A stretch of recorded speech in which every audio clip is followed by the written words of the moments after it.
everybody. Welcome back to another episode of a StoneWall's Perspective podcast. I'm your host, Alexander Stone.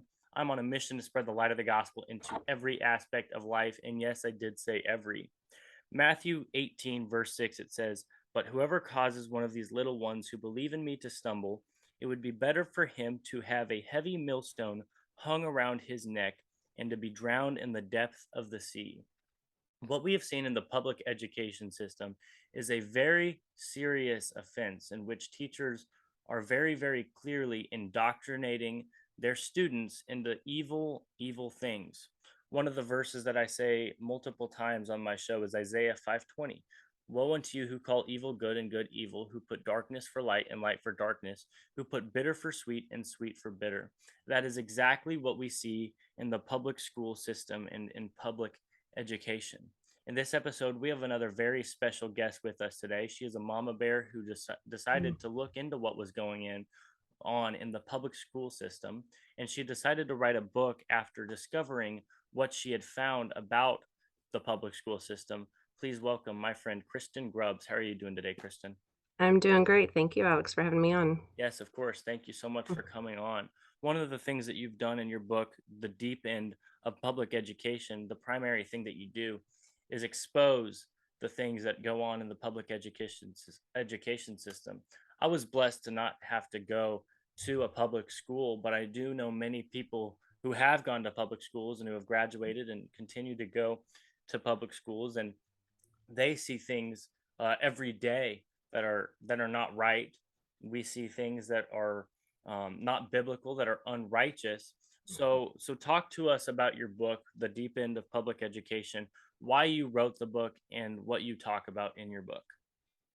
Well, it all kind of started last year, as a lot of people lately have been saying. Um, I started going to school board meetings more often and stuff, just every month actually, in the last school year. And because I was concerned about like the masking mandates and stuff, things just didn't seem to add up. So I just wanted to be there and observe. And so I did. And started going to school board meetings in August of 21, and then by November, I had, shall we say, kind of heard enough. I mean, I kept going, I kept listening, I still go, but at that November meeting, it was just too much. I said, "This is enough. I have to do something." So, and in that meeting, they had discussed the mask mandate. Should it continue? Should it not? Type of thing. And the way they talked about it, it didn't make sense. It didn't seem to be at all about students' health or anything, and I said, but that's what this is about, isn't it?" So, I started asking questions, started doing my own research. They also in that meeting talked about, it was their first read through of their equity plan for the district, or equity policy, I'm sorry. They already had an equity plan in place for the last few years, but, in the conversation and discussion over their equity plan as well did not make sense. So I just started asking questions. I started digging in, doing research, and I found things that I mean, I grew up in this town. I grew up here and I went through K through 12. I got a great education. I have teachers that I still actually I reconnected with one recently. She actually helped me edit my book. It was great. And so I received a great education. I've always kind of had a curiosity about homeschool. Um, but what I found through all this, I actually decided to pull my kids. So my husband and I are homeschooling our four kids, 15-year-old, 12-year-old, and two 10-year-olds. So it means a lot. But my first real big discovery was about Panorama Education and how they come in and do student surveys and the way the information is shared with Panorama, without getting parental consent. I mean, Panorama literally has open student records. I mean, they have grade schedules, everything. They have teachers. It's not just these anonymous surveys like I thought they were. They're not anonymous at all. So that disturbed me, and so I started looking into parental rights. And I, after reading the federal law about parental rights, I truly feel like my rights have been violated. And that concerned me. I thought if the school district is willing to violate my rights, what else are they doing? So I just kept looking. And of course, I've found critical race theory and classroom assignments and in professional development training. And I have found, I discuss the pornography in the school libraries and how that also breaks the law. And it concerns me. It concerns me that a district that's supposed to be helping guide our children in their education, actually providing the education, is allowing these illegal things to occur. It's Mhm. a concern. So, It is very, very concerning because our children, not my children because I don't have any children, but mm, in the United States, people are hearing and being taught these things, and it's a very, very clear example of indoctrination.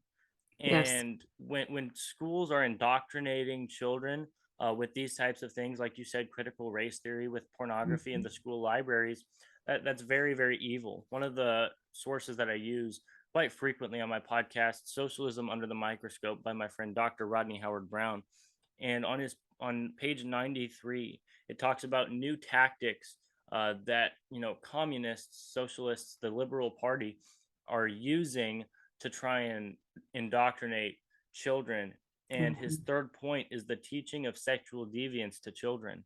And when we mhm, have pornography in the schools, that's exactly what's happening. It's the teaching of sexual deviance to children.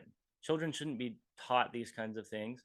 One of the things that I like about Ron DeSantis, the governor of Florida, mm, is he was very, very quickly to act against such things in the mm, public school system, and he basically he signed the bill, the Parental Rights and Education Bill, and they called it the Don't Say Gay Bill, when in reality it was banning pornography, banning this kind of deviance in the schools, and that's exactly what every governor across the United States needs to do. They need to ban this stuff, but they won't because they don't have a backbone.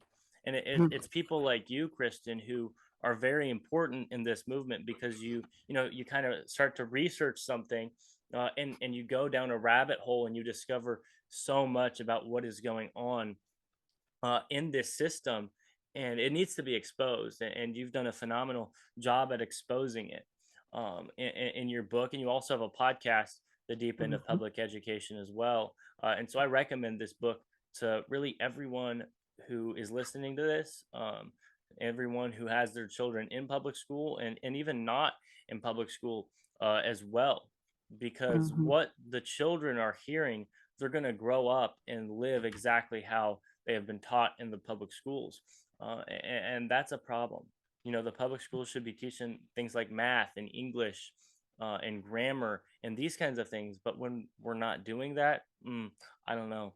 That's more than a problem. That's abhorrent, and you have exposed that very, very clearly in your book. So let's take a deeper, dive Mhm, into what you talk about. We gave like a surface level, analysis of mhm, what you kind of learned, but obviously it was disturbing to you mhm. to the point where you put your kids into homeschool.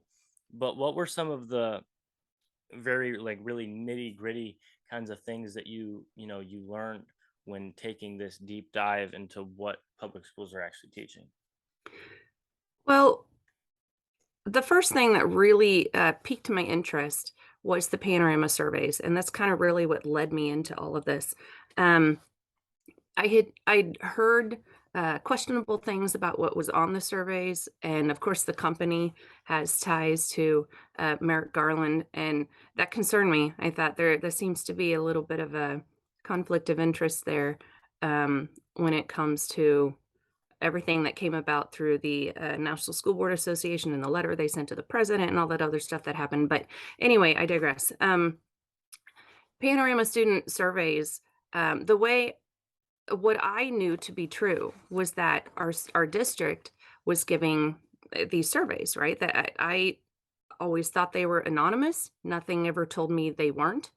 I was never informed that they weren't, and I only knew Panorama to be doing the surveys. But then so I started questioning it. I had opted my daughter out of my high schooler at the time, my ninth grader at the time. I had opted her out of the surveys because I was concerned. I'm like, I don't know what quite is on these surveys. There seems to be something fishy here. And they didn't have her do the surveys. This was in fall, like September of 21. But then by December, the surveys came around again, and I was not informed that they would be taking surveys again, but I had already opted her out, so I thought she was fine. And lo and behold, she texts me from school and says, "Mom, they gave me surveys again today." And I said, "Well, I told you, you know what my thoughts are." And she said, "I know you don't want me to take them." And I kind of just didn't answer all the question stuff, just kind of submitted mostly blank. I said, "Okay." And then I look back, I had never gotten communication about it. I'd never um, been given access to the surveys that she'd been given. Back in September, I'd been given a link because by federal law, they're supposed to give you access to the surveys to be able to review them and an opportunity to opt out. And they're supposed to inform you that you have the opportunity to opt out. And I had not been informed of this. And I had not been given access to the surveys she'd been given in December. So to me, it just seemed, our district likes to kind of they take pride in how transparent they are, but none of this was transparent in any way. And so the more I looked into it, I went to the district website, I found links to the surveys, I looked them over, and the more I read it, like the more questions I read on the surveys, the more concerned I was. Because questions like, do you feel like you belong at your school? Do you feel like you matter to others? And I thought, these are horrible questions, first off. One, I can't answer if other people believe like I matter to them. You have to ask them. So they're just kind of nonsensical questions. And then um I having had a past in depression, I thought, "Oh my gosh, if I was a high schooler and I was being asked if I feel like I matter to others or if others think I belong or matter or that type of thing." I thought, "Oh my gosh, that would trigger me." And if I'm already in a vulnerable state, how is that improving not just my, emotional state or mental state, but how would that be improving my education? Like, how in the world does this relate to education? So I actually on my Facebook page, Deep End of Public Education, you can go and it's way back. It's kind of go click on videos. It should be in there. I did an analysis of selection of the questions from one of the surveys our school gives, and it kind of just breaks it down. And I do that in my book as well. I actually analyze more questions in my book, but I break it down like the wording of the question. I mean, this is supposed to be a professional survey company, and they're using questions that to me, when you break it down, it just doesn't make sense. Why would they ask that? So then to me, you have to ask, what's the motivation behind the question? What data are they actually trying to collect? And then what are they doing with that data? And so that whole journey, that was probably a good 3 months of my life was analyzing not just the surveys, but Panorama, looking into them, getting more data from the school district. I met with district administrators. I asked questions. I mean, the book in general it's probably a good solid 10, almost 11 months of research that I compiled. But I just thought, "This is disturbing. Why are they asking these questions?" And not just that, surveys are asked about 5 times a year. I mean, they're given. There's social emotional learning, questions, and then there's, Mhm. student climate, about what's the climate like at your school, which asks and then there's, of course, equity. And so the climate and equity survey, asks questions about, like, how many oth are does your class have diverse cultures and, ethnicities and races? And I thought, "Why does this matter? We're talking about quality of education. Let's get back to education." So the whole goal really of this book is to help parents, um, find that desire to look into their own district, wherever they are. It could be a small town, it could be a huge city, doesn't matter because this stuff is everywhere. It's surprising, but it's everywhere. And then I give tools. I have resources in the back to help parents find like kind of start that journey. And throughout the book, I not just tell what I found and how I found it, but I ask questions to kind of help parents, or not just parents, community members. I mean, whether you have kids in the district or not, essentially it comes, I mean, you're paying taxes, and those taxes are paying for the school district. So your money's going into this stuff. So, yep, Wow, it's that is it is disturbing. You mentioned social emotional learning, and Mhm. I hadn't really heard of that term before. Could you talk a little bit about what that means? I'm looking at your Facebook page and I see it all over the place. With some of your interviews with some of my friends, Darren Ross from Mhm. the Patriots with Grit show. What exactly is this social emotional learning that you're talking about? It's a lot they ask okay, so, like, a social emotional learning survey asks things like, about your self-efficacy, just simple questions. Do you get homework done on time? Things like that. Do you need more time in class to do assignments, or do you I mean, just simple things. It's self-efficacy, responsibility, things like that. So kind of like personal growth type stuff, which I think is why people don't see it as a problem. They say, well, I mean, we should all grow in these areas, which is true. But what are they doing with the information they gather? So there's more to it. It's not just we're trying to help students be more responsible and be more timely and be respectful of others and that type of thing. Because it has to also do with how you get along with others. Do you listen when other people speak? Do you give them the opportunity, like to respond after you speak, that type of thing? And do you respect their opinion when you disagree? Those types of questions. And this goes all the way. This is from 3rd to 12th grade. They ask students. So I imagine a third grader, and they don't think anything. I mean, yeah, sure, I get my homework done, whatever. But my deeper question is, okay, these seem like reasonable things to ask, reasonable things to help a child grow in, but what are they doing with the information? And here's one of the more disturbing things I found about Panorama is um they okay, so in our district, they don't just provide surveys, they provide a platform, which kind of like a student information system. And so data that is taken from those surveys, um, all of the student climate and equity information, like those responses, are just pulled together and aggregated and then sent back in a report to the district. But these social emotional learning questions are actually um, aggregated by student. So like each student's questions will be pulled together and all the questions that pertain to like self-efficacy or whatever. There's like 4 different topics they use, responsibility, whatever. They separate them out into those 4 categories and then they give them um like a score almost, like a number on a 0 to 5 or a 1 to 5 scale. And then those kind of like scores are then kept in the student's record on the Panorama survey or Panorama platform. So when a teacher looks into their dashboard, this virtual like dashboard, right, for a student, they can see kind of like summarize an average score of how a student responded about how responsible they are. So it's their self-assessments, but the SEL, the social emotional learning surveys are given, if I remember correctly, 5 times a year. So, or 3 times a year, I'm sorry, 3 times a year. So 3 times a year, you will find, updated scores in the student's record. And if they're starting this in 3rd grade, by the time the student gets to 12th grade, they've got kind of like a psychological profile on the student because they have all of their like aggregated responses by scores, in their student record on Panorama, the Panorama platform, which is all um, through the internet. It's all kept on servers in Virginia. And so our teachers are accessing this data through the internet, which you say, oh my gosh, how how much information do they have on Panorama platforms then for each student? They have everything. They have their grades, their schedules, their teachers, their attendance. They have if they have had any disciplines regarding attendance and such.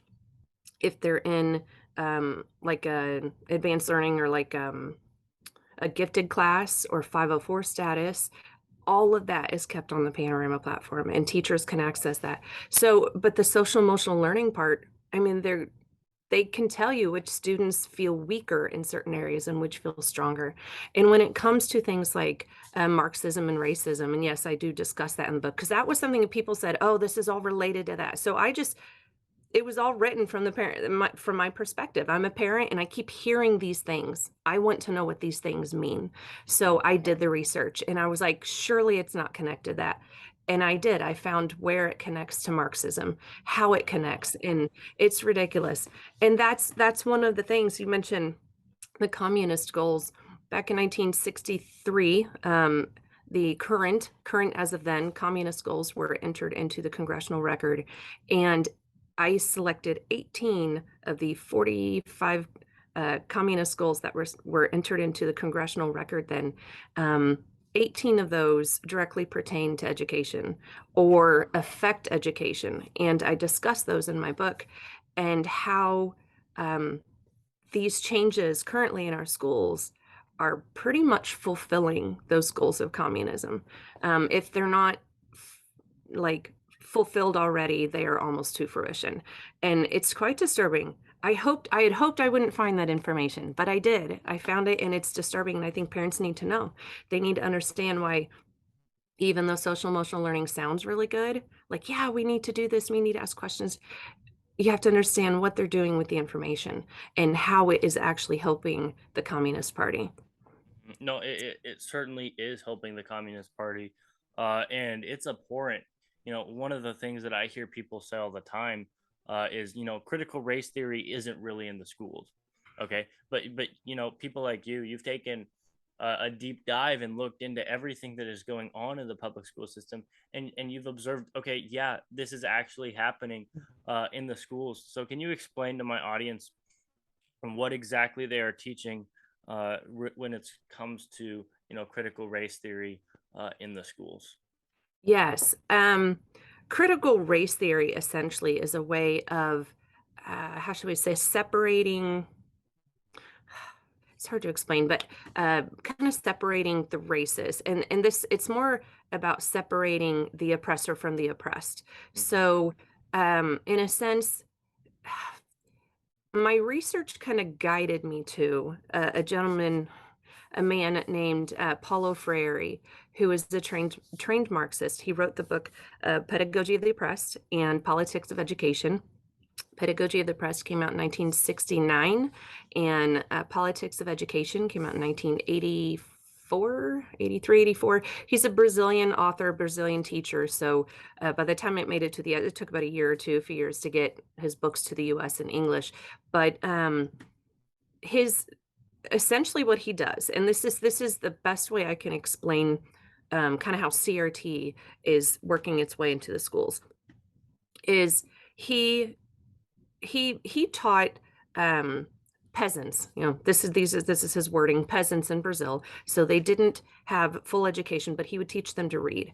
And he actually grew up in pretty had a harsh childhood, so it kind of explains a lot of his adult choices. Um, but he would to teach them how to be literate, and this is interesting wording that I found in his writings, is to be literate is not to know how to read, but is to know how to read society. And so that is kind of a Marxist way of thinking, is to be educated in society, not necessarily actual like science and math and reading and all that stuff and language. And so what he would do, he had this process of conscientization. It's a really complicated, all of this, but what he would do is he would create imagery. So, and this is kind of how I'm going to relate it to schools now, is they create a scene, an image, so to speak. Like he would show his students a scene, like maybe they work in the farmland, so he would show them a scene of like an agriculture, like a farm or something. And they'd say, yeah, it's familiar. I familiarize with that. And he'd be like, yeah, how about that? And then he'd say, what about this over here? And he'd show them something that maybe wasn't as agreeable in their farm or agricultural lifestyle. And he'd try to point out ways in which that is oppression. This here is oppression. And he would teach them how he sees it as oppression. So like, for example, in our like current day kind of thing, you could say this would almost be like when you look at maybe like an inner city, and you describe a scene of the inner city, and you say, and kids who live in the inner city, they'd be like, yeah, okay, that's like home, the apartments there and this and that, whatever. And you say, what about the trash in the gutter? Like they'd be like, yeah, okay, it's trash. And the teacher in this scenario would be like, but that's oppression. They don't care whether you live in a clean environment. Or what about the playground that's in disrepair? They don't care whether you have safe equipment to play on. And so it creates this divide between, like the student, which would be the person they're trying to teach how they're oppressed, and then the teacher who's trying to show who the oppressor is and how the student is being oppressed. And in current day, if you think about it, that's racist. They're trying to say anyone, people of color, name your race. I mean, anything that's not white, essentially, you are oppressed. And let me show you how you're oppressed. And then people who are white, they are basically saying they're the oppressors. No matter what you say, they're the oppressors. And so this stuff is kind of working its way into the classroom. There's one assignment that I shared that a parent gave witness to, is his senior son. This was a year and a half ago, I believe. So May of 20, it would have been May of 21, so 2 school years ago. He was supposed to graduate he graduated that year, but in a required course in our district, so this course is required, you have to do the assignments to graduate. One of the assignments in this particular school for this particular class, the class was called Modern Global Issues. And one of the assignments, yeah, you go modern, okay, so current day issues, was to pretend you are an American racist or a white racist. Pretend you're a white racist and write from that perspective. And this was required for the student to graduate in our district. In this particular class by this particular teacher, and I actually sunshine requested the assignments and the curriculum and the syllabus for this class in the district. And I learned that there are 16 teachers in the district. Granted, we have 3 high schools, so 16 teachers in the district that teach this course. And if I wanted to have current curriculum from the current school year, I would have to, each month, they would have to charge me for the manpower to go and make copies of all the assignments that are given, because all the assignments are actually created each month since it's current global issues, right? Or modern global issues. They don't come up with the assignments years ahead and just reuse them every year. Every year it could be new material because it's current issues. What I find interesting about that is this particular school year, mind you, this was May of 21, well, the spring of 21. The student was also given assignments. They talked about election integrity, but not 2020 election. It was the 2016 election.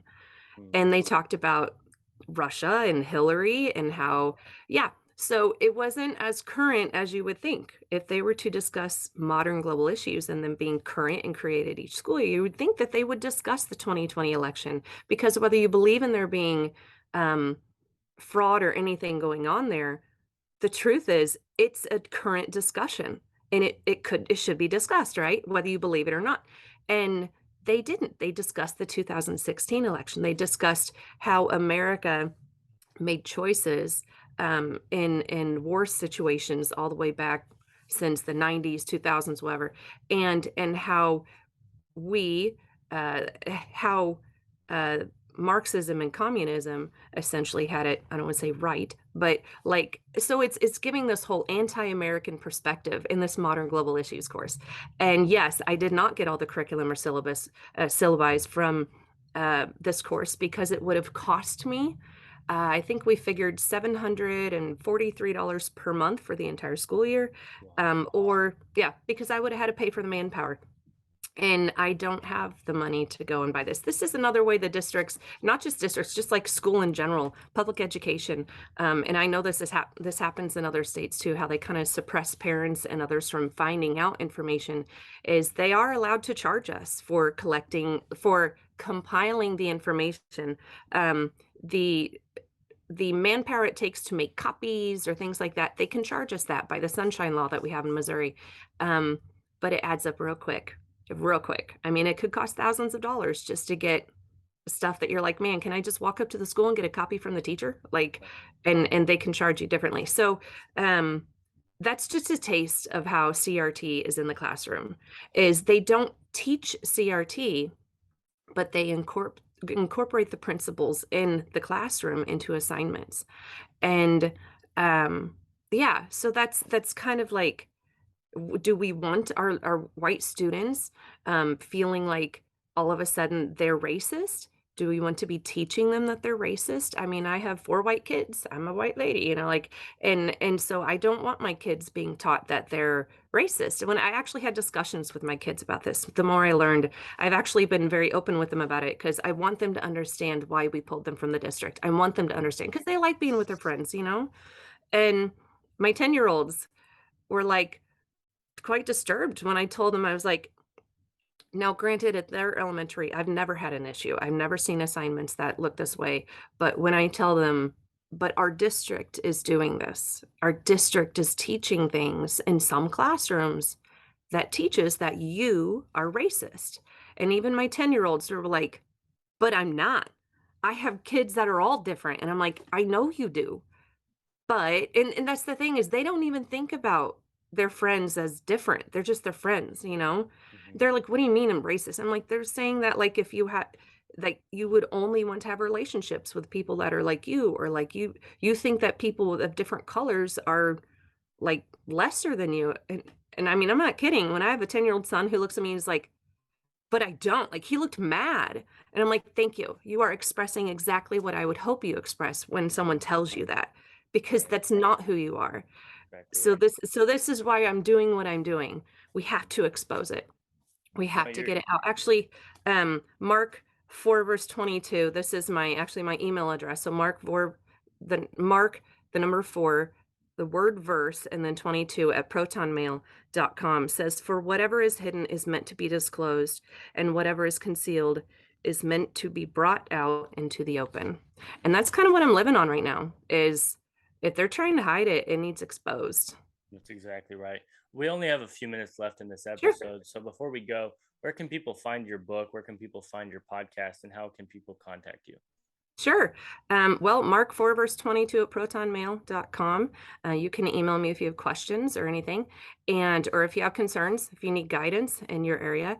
You can find me on Facebook at Deep End of Public Education, and you can find me on several popular platforms for podcasting. I host from Anchor FM, but you can find me at Deep End of Public Education. And on Amazon.com, you can find my book, also called Deep End of Public Education. Wonderful. Kristen, thank you so much for what you do. Thank you so much for the fact that you have taken that deep dive that many other people don't want to do to really expose what is going on in the public education system. People need to hear about your mission and your message that you have really, kind of started to talk about recently, so that public schools can truly be exposed for what they are teaching. So thank you so much for doing what you do.